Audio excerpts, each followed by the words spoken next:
Before we begin, please imagine the bell notification is on and you're subscribed to Huna Stories. When HR called me in, they used the smaller conference room, the one with the frosted glass and the artificial plant that never got dusted. I remember noticing that first. They read from a printed sheet words like restructuring and realignment. The CEO sat beside them, jacket off, sleeves rolled halfway up his forearms as if he had personally labored over this decision. "You're fired. Return all company property." He didn't look at me when he said it.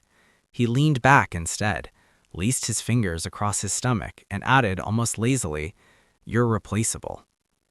I had rehearsed anger in my head for weeks.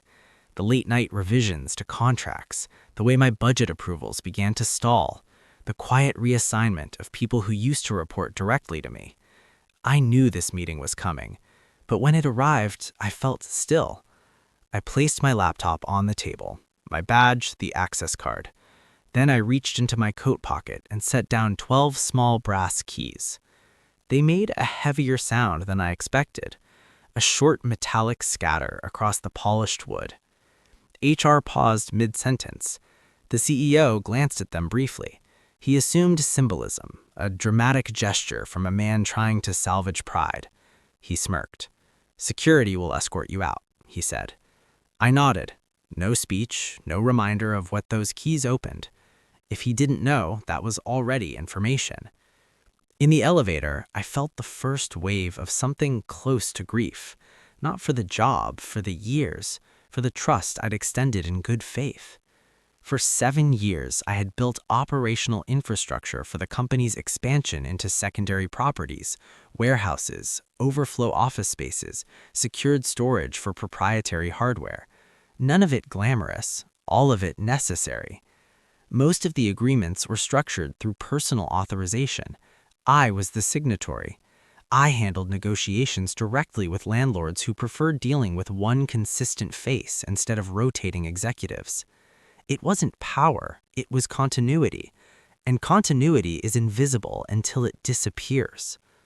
47 minutes after I walked out, my phone rang. The CEO. I let it ring twice before answering. "What did you do?" he asked, skipping greeting. I said nothing at first. Silence makes people fill space with honesty. "There's an eviction notice posted on the Northside facility," he continued. "The landlord says access is suspended pending contract review. Our equipment is inside." The Northside facility stored 3 months of backup inventory and the only calibrated testing unit for a client launch scheduled next week. "I didn't do anything," I said. "My termination voided my personal authorization.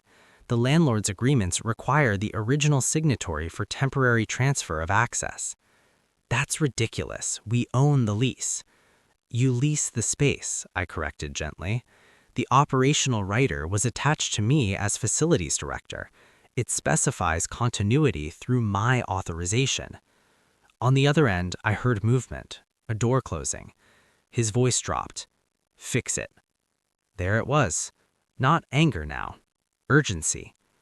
"I can't," I said. "I no longer represent the company."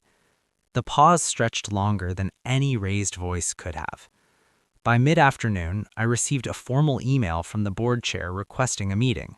Not the CEO, the board. Authority had shifted without announcement. When we met virtually, neutral ground, the chair did not ask what I had done. She asked what had been overlooked. I explained calmly the decentralized structure, the relationship-based agreements, the clauses designed for stability, not control. I forwarded the documentation. Nothing hidden, nothing weaponized, just consequences. The CEO was unaware of the authorization dependency, she said. "I reported it in quarterly summaries," I replied. "Continuity was considered low risk because I wasn't considered a risk." That landed.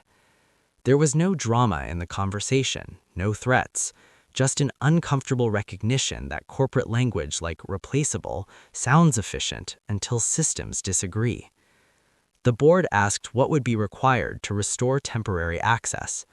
I didn't inflate my value. I didn't demand apologies. I outlined 2 options. I could resign as a short-term independent consultant, transferring authorization properly and training a successor over 60 days. Or they could wait for full legal review and renegotiation with each landlord individually, estimated delay 8 to 12 weeks. Silence again. Not hostile, calculating. "We'll send a proposal," the chair said. By evening, the CEO called again. His voice had lost its earlier sharpness. "You could have warned us." I thought about that for months. "I tried," I said. "Warnings aren't effective when they come from someone considered replaceable." He didn't respond immediately. "I misjudged the dependencies," he admitted finally. It wasn't an apology, but it was closer than I expected. "I'm not interested in proving you wrong," I said. "I'm interested in being accurate." That ended the conversation. The next morning, I signed a consulting agreement. Higher rate, defined scope, clear transfer of authority, no corner office, no reinstated title, just professional boundaries. When I returned to the North Side facility with the landlord, the eviction notice was removed in my presence.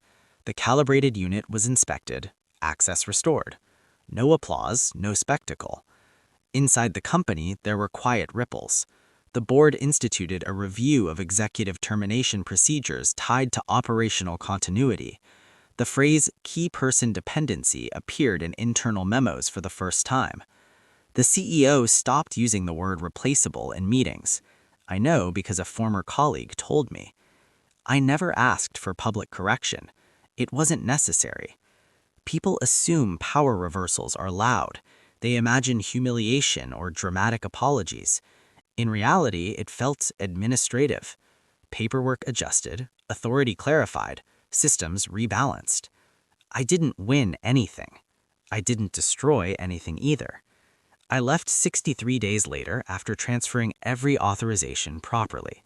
I trained my replacement, a competent operations manager who listened carefully when I explained the structure.